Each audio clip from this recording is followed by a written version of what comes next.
Bueno, bienvenidos a Tu Momento Yin y hoy finalmente he desvirtualizado otra persona que tenía muchísimas ganas de conocer, María Macaya, encantada.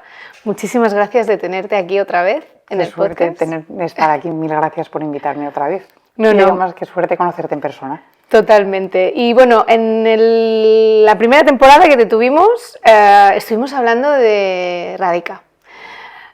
Presentaste este proyecto tan bonito y durante tu conversación nos hablaste de los inicios con Proyecto Hombre. Y es una temática que tenía muchísimas ganas de hablar contigo porque lo has vivido de muy cerca y es yoga y adicciones. Así que este episodio me encantaría profundizar un poquito y si te apetece podríamos empezar por tu primer contacto con Proyecto Hombre, cómo funcionó y cómo nació ese proyecto. Pues el contacto fue por Tomeu Català. Tomeu Català, no sé si lo conoces, es un cura que vive en Mallorca, que es un hombre excepcional. Y él, pues hace muchísimo tiempo, decidió empezar a entender mejor las adicciones, viajó por todo el mundo para ver qué programas se estaban haciendo en torno a las adicciones y de ahí creó Project Balears. Y Tomeu es quien me casó, es quien ha bautizado a todos mis hijos, ha casado a mi hijastra, o sea que es alguien que aparte que es alguien que intento ver todas las veces que puedo porque es un hombre muy sabio.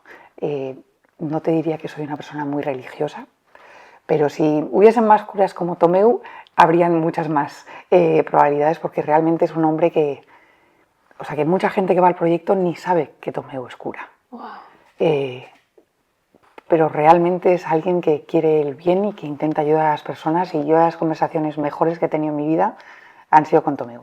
Tomeu, parte importante de mi vida, soy profesora de yoga y me dice, María, ¿por qué no vienes a dar yoga al centro? Y digo, vale.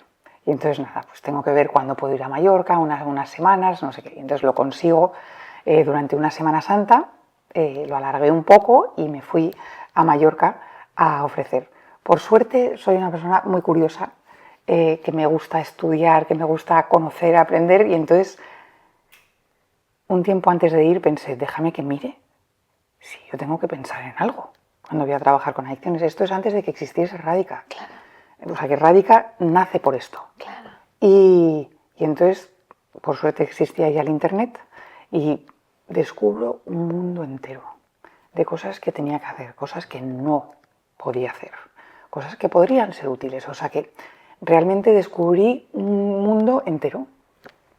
Intenté pues aprender lo máximo posible antes de ir. Antes de llegar me dice Tomeu, María, quiero que sepas que muchos terapeutas no están a favor de tu intervención. Bueno, porque lo ven así como yogi, hippie, me imagino. Y entonces no estaban totalmente a favor. Cuando llegué separé a todo el mundo como en, pues, o bien dónde estaban en su proceso de recuperación, o por ejemplo por edad, también porque está el proyecto de jóvenes, también había un grupo de mujeres que estaban por alcoholismo, entonces ahí las puse aparte.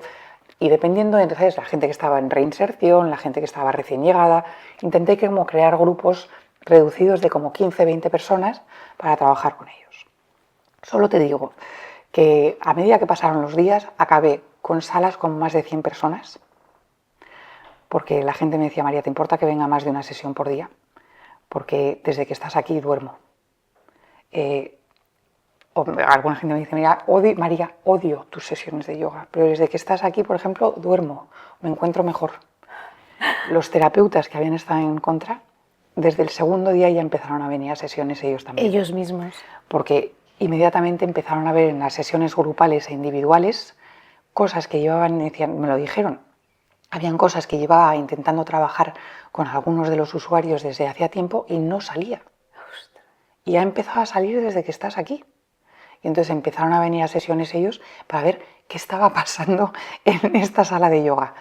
Y entonces fue una experiencia increíble. Y de hecho volví a Barcelona y el nombre de Radica lo tenía muy claro desde el principio. Puse para crear una fundación la semana siguiente de llegar, porque dije, es que tengo que hacer que esto yo tengo que aprender más yo, o sea, que y entonces así me he metido en este mundo y tiene que llegar a más gente. Totalmente, pero qué revolucionario la idea también de Tomeu. Sí, es ¿no? que Tomeu es así. Porque decir, relacionar esto, ¿no? Es que Tomeu es así. Es empezar una revolución, Sí. básicamente, porque además estamos hablando del año... Esto fue en el año 2014. Imagínate, o sea, ahora del 14 ahora ha habido un boom bastante importante a nivel de explosión de yoga y de conocimientos. Y cómo se entiende el yoga, etc. Pero antes, nada. Es lo que tú dices, Aquí la en gente España, nada. Y la gente escuchaba yoga y se imaginaba el típico, ¿no?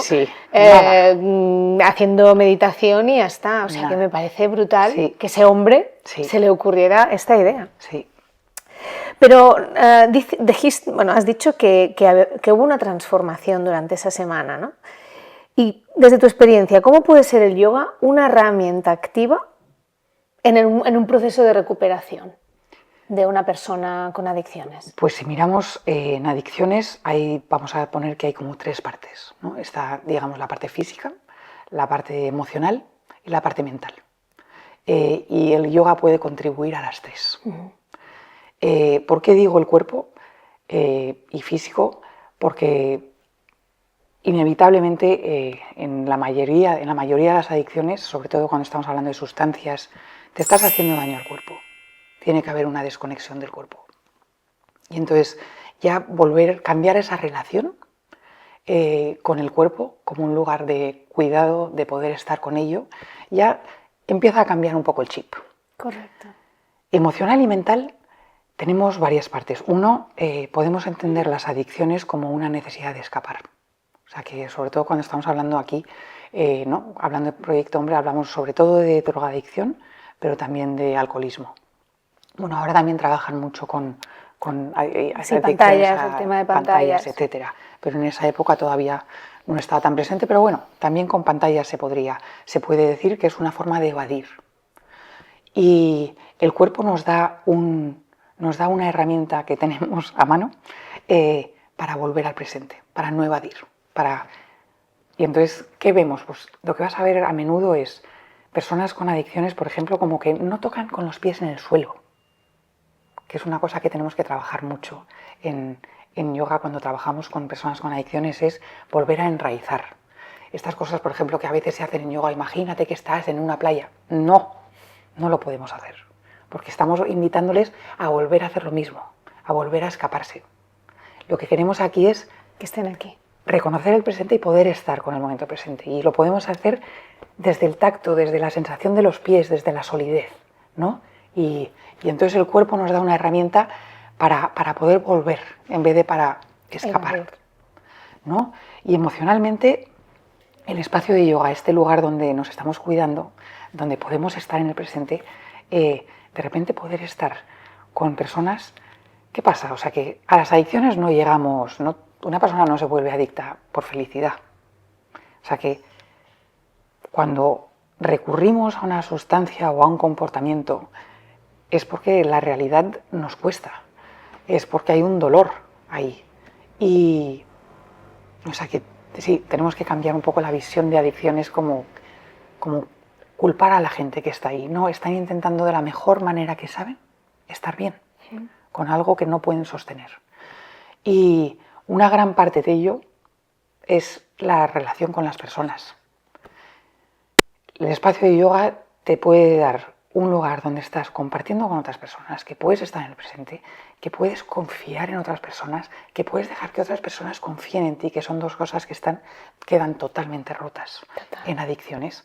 Y entonces toda la parte relacional, que es para nuestras emociones de lo más importante, porque aislarse es lo que más daño nos hace.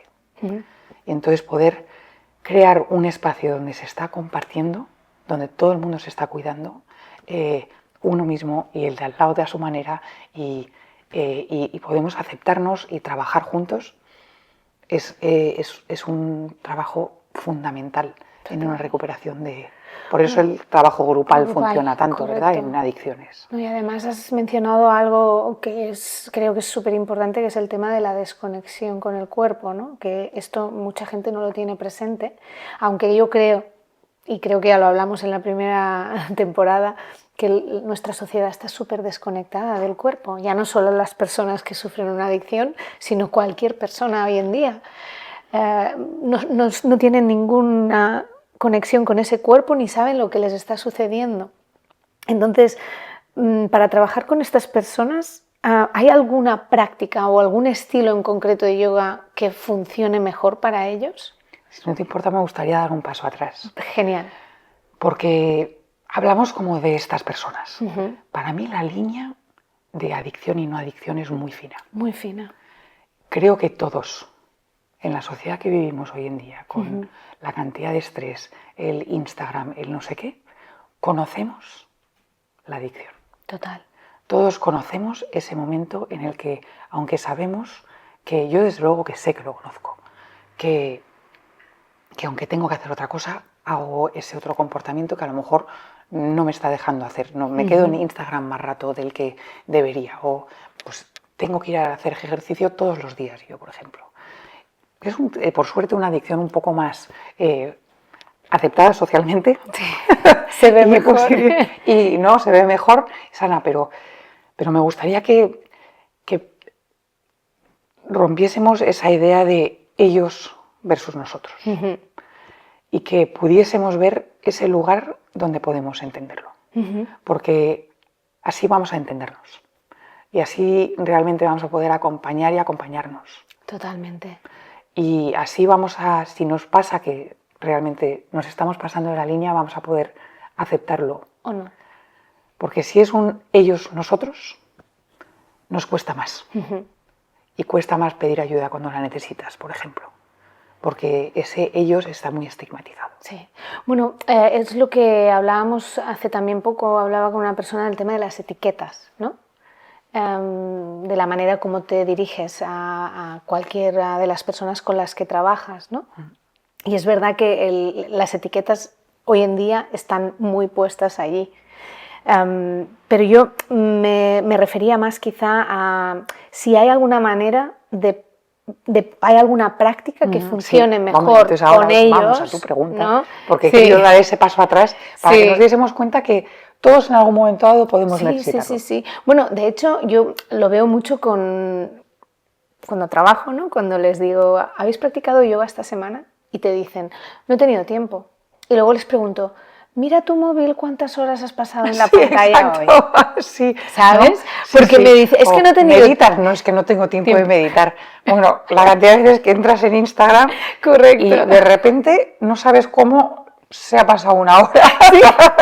Bueno, de hecho los reels están hechos para eso, para engancharte. Totalmente. La cadena de reels no para, no sé. Y se nos hace eternos esos 20 minutos de meditación, pero ahí... Total, por eso digo que al final, ¿no? Dices, no tengo tiempo, pero no tengo tiempo, vamos a ver. Espérate, sí. Pero yo entonces sí, vamos a las prácticas. A las prácticas, vamos a las prácticas. A ver, se han hecho muchos estudios con una práctica que yo he hecho alguna vez, pero no podría hablar de ello con sabiduría, porque no lo he, porque en esto, pero sí que podéis mirarlo para las personas que sí, que es el Kundalini. Se han hecho muchos estudios en torno al Kundalini y las adicciones, ¿vale? ¿Qué tiene el Kundalini? Que eso lo puedes reconocer, que por ejemplo también nos da la respiración, que nos puede llevar a estados parecidos a los que nos pueden dar algunas sustancias. Wow. Entonces, a través de la respiración también podemos hacer eso. Podemos llevar a unos estados que, si respiras bien, simplemente respirando bien con oxígeno, puedes recibir un poco de esa sensación que te pueden dar, ¿vale? Y entonces, ¿qué pasa? Que tenemos que tener cuidado, porque entonces me sigo necesitando esa sensación, sí, ¿no? Que una parte del trabajo de recuperación es no necesito siempre esa sensación de como irme un poco, ¿verdad? Entonces está por un lado eso, podemos volver a construir de una forma más natural y no nociva ciertas sensaciones que se parecen. Sí que creo que es importante hacer lo otro también, hacerlo de pues lo que hemos hablado antes, de enraizar, de volver a estar en el presente, de poder estar en el presente, de no necesitar ese escape, ¿verdad? Porque la vida, la verdad es que para poder vivirla es eso, o sea que yo luego si voy a trabajar no puedo estar en ciertos estados, tengo que poder estar, ¿no? Y entonces está bien como forma de transición, pero sí que creo que es necesario que aprendamos a poder estar en el presente. Y entonces, prácticas que son enraizadoras, que te ayudan a conectar con el cuerpo. El tacto, por ejemplo, es una gran forma de volver al presente y a la vez de activar el cerebro, porque el tacto es de lo que más le gusta al cerebro. O sea, que dice, wow, aquí hay muchísima cosa, qué interesante. Entonces, podemos volver a ello y entonces sí, una sería o bien volver a llevar a esos estados para que la gente, para que las personas lo sigan teniendo, y otro es enseñar a estar en el presente, poder sostener el presente, poder sostenerse en el presente y poder estar. Entonces, sería un equilibrio de esas dos cosas. Para, por mí, cada vez más ir enseñando a estar en este segundo estado. En este segundo estado, sí. Sí. Luego después tienes, por ejemplo, algunas prácticas que ayudan con el craving, con ese momento en el que necesitas, ¿no? Y si quieres, la respiración Sitalique. Sí. Pues esta ayuda mucho en esos momentos que necesitas algo, reduce mucho la ansiedad y te puede bajar ese momento de necesidad. Ese momento de necesidad. Wow. Sí. Bueno, esta respiración es muy potente. Yo me di cuenta también, se usa mucho para la menopausia. Claro, para los sofocos. ¿Me lo vas a contar o me lo vas a contar?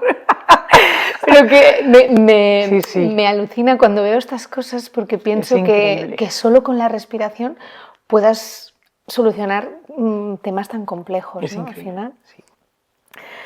En Radica trabajáis desde un enfoque en trauma, ¿no?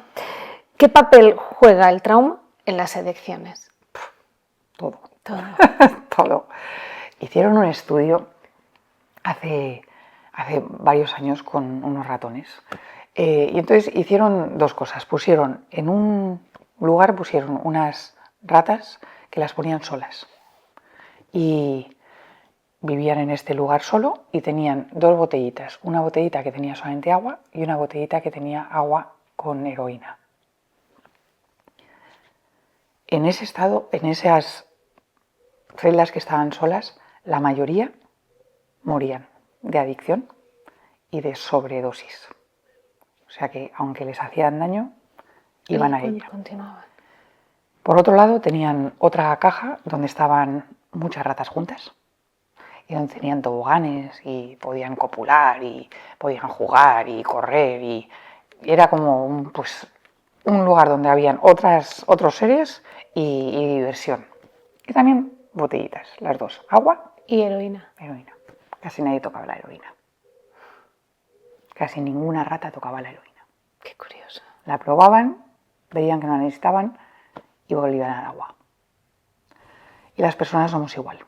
O sea que cuando estás en una situación de soledad, de dolor anterior, pues la adicción es una búsqueda de estar bien.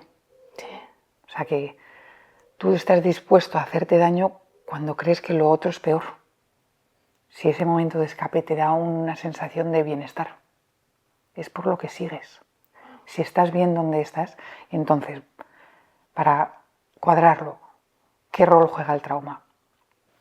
Esos dolores de la infancia están con nosotros, a no ser de que los vayamos como limpiando y reconociendo sus efectos sobre hoy y trabajándolos y encontrando forma de sí que conectar, por ejemplo, con otras personas. Es una evasión del dolor interno. Es una forma de poder sostener esas heridas que llevamos. Wow. No, es algo, cada día se habla más de trauma, ¿no? Y ya en la primera entrevista, que dejaré el link aquí en el vídeo para la entrevista que hicimos, que fue muy interesante también, es algo que trabajar a nivel holístico, ¿no? Muchos centros ahora que trabajan con adicciones están incluyendo también el yoga, y es maravilloso también ver que Sí que combinando... espero, para quien lo oiga, que las personas que estén ofreciendo ese yoga lo estén haciendo de una forma que realmente es consciente de lo que es. Sí. Porque no todo, o sea, que hay ciertos yogas que pueden ser, o sea, que Más al revés, dañinos. que pueden, sí. Bueno, de hecho, lo estamos viendo mucho ahora también, el auge que ha habido del mindfulness y de las meditaciones, de la oferta de meditaciones que hacen ahora en todos lugares, puedes meditar, ¿no? Y la meditación también trae muchos peligros para personas que están sufriendo trauma, ¿no? Sí. Entonces creo que también eso, ya lo mencionamos también en el primer episodio, que es muy importante que cualquier persona que esté sosteniendo espacios, que sea consciente de eso, ¿no? Totalmente. Sí, estoy ilusionada. En otoño sacamos con Cándida Vivalda un curso de mindfulness sensible al trauma. Wow. Pues mira, lo mencioné también, hay un montón de cursos súper interesantes y vosotros estáis formando muchísimos profesionales ahora, o sea que es muy bueno. Y hablando de esto, has trabajado tanto a nivel terapéutico como educacional, ¿no? ¿Qué diferencias hay? Tú como profesora, evidentemente me refiero a entornos, has enseñado en un estudio de yoga que puede venir personas que no conoces, ¿cómo lo llaman aquí en España? ¿Dropping classes? Okay. ¿O no? Algo así, ¿no? Sí, que entran en un estudio y luego que tú no conoces. ¿Vale? Seguramente has dado clases en este tipo de centros, sí. Y también pues a nivel terapéutico, evidentemente, pues con Proyecto Hombre y Radica. ¿Cuál es la diferencia más grande que encuentras en este tipo de clases? Bueno, tienen o sea, que cuando hablamos de, creo, y si no corrígeme, que cuando me estás hablando de dropping, estamos hablando de sesiones de yoga normales. Sí, no en un contexto educacional normal. Pues la verdad es que ya he dejado de dar, pero no, era profesora de Jivamukti, formaba gente, etc. Y ahora por tiempo, la verdad es que me encantaba enseñarlo, pero los días todavía, cuando pongan 38 horas en un día, entonces me veré otra vez capaz de ir metiendo más cosas, pero por ahora siguen teniendo 24. Entonces, la diferencia primero es que la intención que tengo al momento de compartir son dos cosas distintas. Uno es terapéutico, el otro es, pues, yoga, o sea, que lo que estoy intentando hacer es distinto, ¿no? Y lo que está viniendo la gente a buscar es distinto, ¿no? En los dos están viniendo a practicar yoga, pero en uno están viniendo a practicar yoga normal y en otro están viniendo por un tema de complementar una terapia cognitiva. Sin duda, mis conocimientos de ambos me ayudan a ser mejor en ambos, ¿no? O sea porque ¿qué pasa? Toda esta gente que hace dropping puede tener o un trauma anterior o puede llegar de que hace 2 minutos casi la atropellan en la calle, o ha tenido un día terrible en el trabajo, o ha tenido un día terrible en casa, o sea que o está pasando por una enfermedad, o sea que ¿qué sabemos? Una de cada 4 personas tienen trauma. Y sabemos que casi todos, por no decir todos, vivimos eventos traumáticos. Que sí que para que sea trauma tiene que haber pasado más de un mes en que los efectos me siguen afectando. Pero cuando me acaba de pasar, yo voy a pasar unos días, a lo mejor desestabilizada. Dependiendo de la magnitud del evento, a lo mejor es 4 horas o a lo mejor es 2 semanas. Pero puede que siga afectada, ¿no? Pierdo a mi madre, por ejemplo, que acabo de estar en la casa de mi madre pues hace 2 años, no tengo un trauma a causa de ello, pero sí que hay un periodo de transición. Y durante ese periodo de transición podemos estar todos en muchos momentos. Correcto. Y sí que en las clases normales podemos tener conciencia de personas que están pasando por momentos difíciles y ayudar en ese proceso de que sea transición, de que no se quede grabado. Y entonces sí que tener conocimiento de lo que es sensible al trauma, sí que mi misión, porque todos los profesores de yoga que dan clases normales, porque yo en Sensible al Trauma ni utilizamos profesores ni utilizamos clases, son sesiones con facilitadores. Pero que todos los profesores, que entonces estoy hablando de los contextos normales, tengan esto, porque la gente viene al yoga principalmente la razón más grande por la que la gente se une al yoga no es ni flexibilidad ni fuerza, es emocional. Correcto. Correcto, qué grande. Pues te he preguntado esto porque tenía ganas de que me dijeras eso. Y ha funcionado. He conseguido. A nivel colectivo, que eso es una cosa que también me gusta siempre preguntar, ¿cómo crees que podemos integrar mejor herramientas como el yoga en programas de salud? Es decir, el sistema se resiste. Y tú seguramente eres testigo inminente de esto, ¿no? Que sí que poquito a poco va entrando, pero ¿cómo podríamos incluir estas herramientas en programas de salud mental o de rehabilitación? Porque está costando mucho. Está costando mucho. Creo que, hay un problema de colapso, sin duda. O sea, que hay el tiempo que hay, los fondos que hay. Y he visto muchas veces, ¿no?, que hay una intención, pero luego después pues pasan otras cosas y no pueden en ese momento. O sea que hay un problema de que el sistema está colapsado, pero como dices, cada vez se va dando más importancia. Y luego sí que creo que los que somos profesionales del yoga tenemos una responsabilidad, porque si lo que yo ofrezco no es serio, entonces no se va a poder confiar en una cosa tan potente como puede ser el yoga. Wow. O sea que creo que, por un lado, sin duda, administraciones, entidades, ¿no?, pues en lo que tú trabajas, o sanidad, o educación, ¿no? O sea que son lugares donde podemos aportar un montón y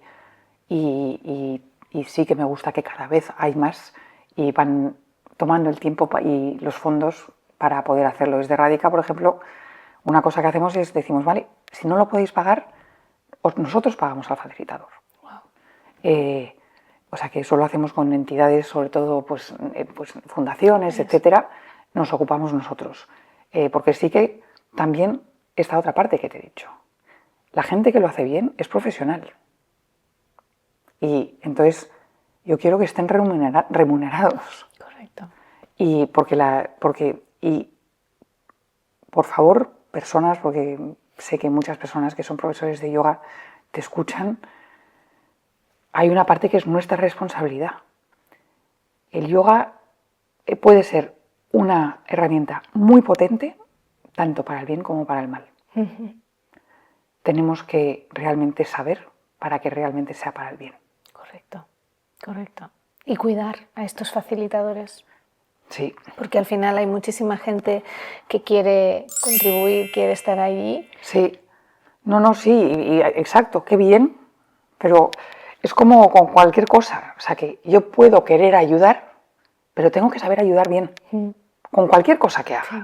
No con lo que, no, o sea que antes de ir a cualquier cosa, a ayudar a quien sea, a alguien que se va a caer por la calle, pues fórmate. ¿Cómo te va a ver a ti? No, es que hasta la persona que se cae por la calle hay algo que debo saber antes de levantarla, porque a lo mejor al levantarla le hago otra cosa que está peor. Sí.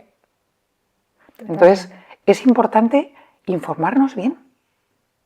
Con cualquier tipo de ayuda, si queremos que la ayuda llegue, tenemos que estar seguros de que la ayuda es algo que necesitan. Yo no puedo ir a África y pensar que voy a dar lo mismo que aquí. Cuando, por ejemplo, he formado a personas en Ruanda, he formado a personas en Camboya, tengo que tener en Líbano, tengo que tener en mente qué quiere decir, por ejemplo, el budismo para el de Camboya.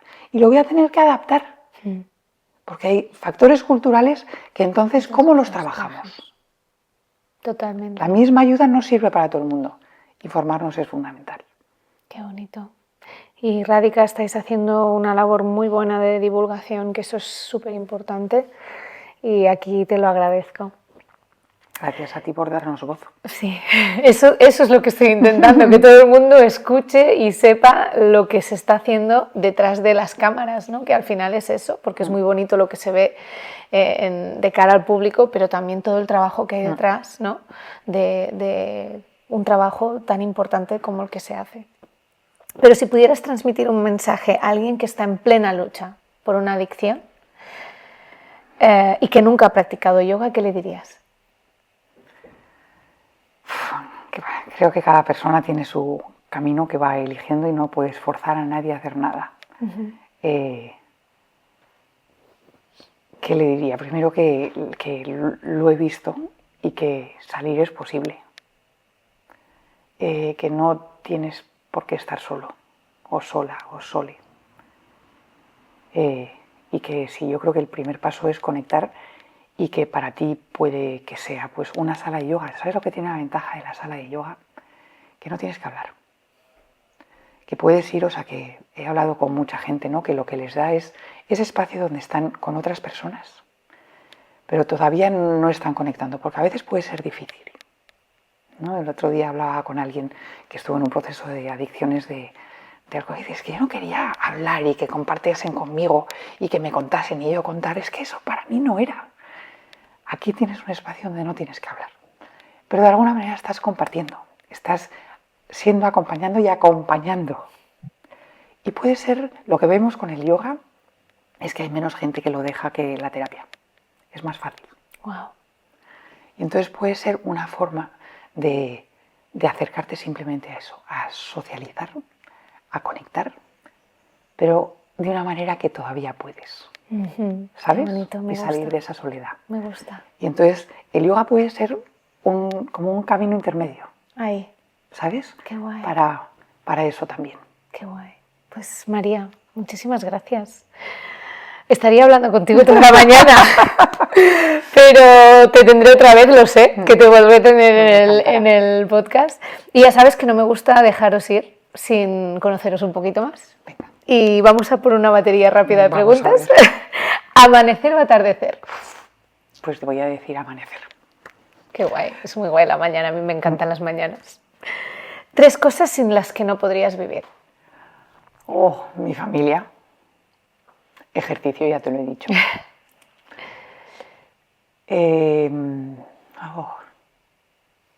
Pues conversaciones como esta. Qué guay. Sí que es verdad. ¿Qué le dirías a la María de hace 10 años? 10 años, ¿sabes que Radica cumple 10 años en noviembre? No sabes lo que te espera. Prepárate, ¿no? Prepárate y ponte casco. ¡Qué bueno! Pues eso sí está guay, sí, que vienen curvas. ¿Sabor de helado preferido? Coco. Coco, uf, también es mío. ¿Sí? Me encanta. Coco. Si pudieras cambiar algo en el mundo, ¿qué sería?